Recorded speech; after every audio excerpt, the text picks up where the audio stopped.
place of the defiant speeches, the sombre strains of Beethoven now ring out over Independence Square.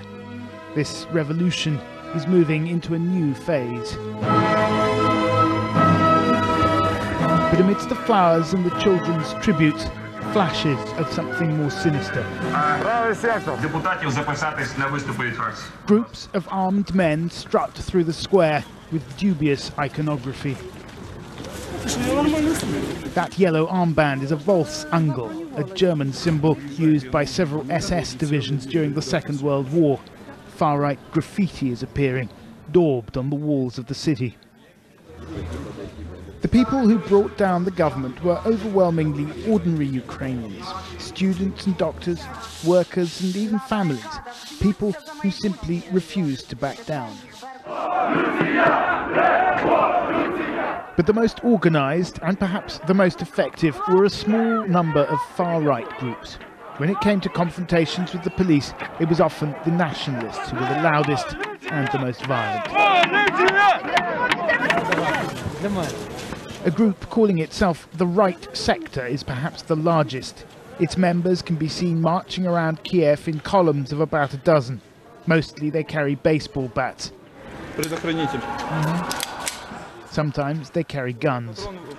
We met these men posing for pictures outside the burnt-out remains of what was once their headquarters. I asked them about their political beliefs. Национал-социалистская тематика иногда в некоторых людях она есть проступает, как бы, ну, чтобы была единая нация. Но не у всех, это не заложено в основе этой организации, это у некоторых людей есть. А у вас? У меня лично есть. В смысле? Объясните. Ну, мне как бы нравится эта идея единой нации. Я хочу, чтобы нация была единая, чтобы один народ, одна страна, одна нация. А это подразумевается что? Ну, как бы, чтобы чистая нация. Ну, не то, что там, как бы у Гитлера как было, но в своем роде немножко, ну, маленько, но было, чтобы своя нация. What about the East, I asked? What about Crimea, where many Ukrainians feel close historical ties to Russia?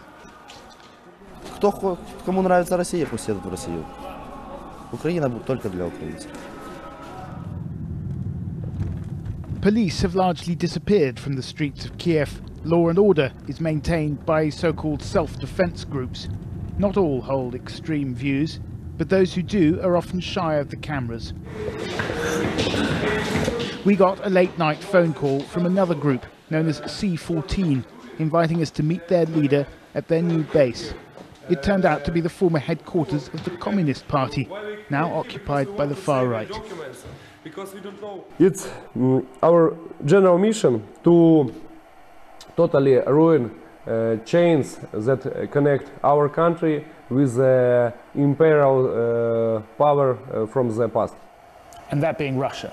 Yes, we can do Russia, not only Russia, Soviet Union. Are you a Nazi? No, I don't think I'm a Nazi, I'm a Ukrainian nationalist. What does that mean?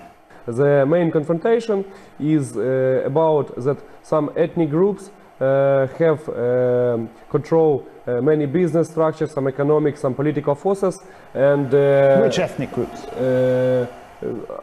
Russians and Jews and the Poles. It may be some non-Ukrainian group control a huge percent of some economic or political power. And of course, in this situation, Ukrainian people have some tension between it, and it causes conflicts.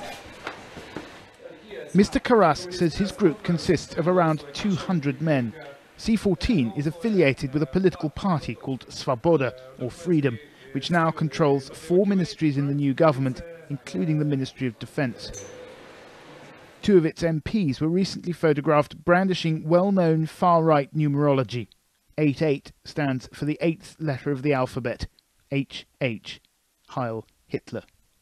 We, as Svoboda, in no way espouse Nazism. In fact, we fight against Nazism. For us, Nazism and communism are two sides of the same coin. Those are both totalitarian ideologies which destroyed the Ukrainian nation in the 20th century and fought against Ukrainians and killed millions of Ukrainians. The fervour of the revolution is beginning to fade now. People are starting to move on. But it's clear that it was the radical groups who kept up the pressure on Viktor Yanukovych, and many of them feel that this really is their victory. The question is, how much power will that give the far right in the new Ukraine? Ukrainian politics is in a state of flux. Different groups are jostling for position. Left-wing activists have also taken control of some government buildings, but it's the right that appears to be coming out on top. When the fighting started, they started to attract more and more young people, and then not only young people, but all kinds of persons. Where they were marginal, regarded as marginal previously, now they are seen as being at the core of the protest, and therefore at the core of those who now have a popular legitimacy to make decisions. With their anti-Russian rhetoric, events in Crimea will almost certainly play into the hands of the nationalists. No one knows exactly how strong they are in terms of numbers, but the influence of the far right in Ukraine is growing.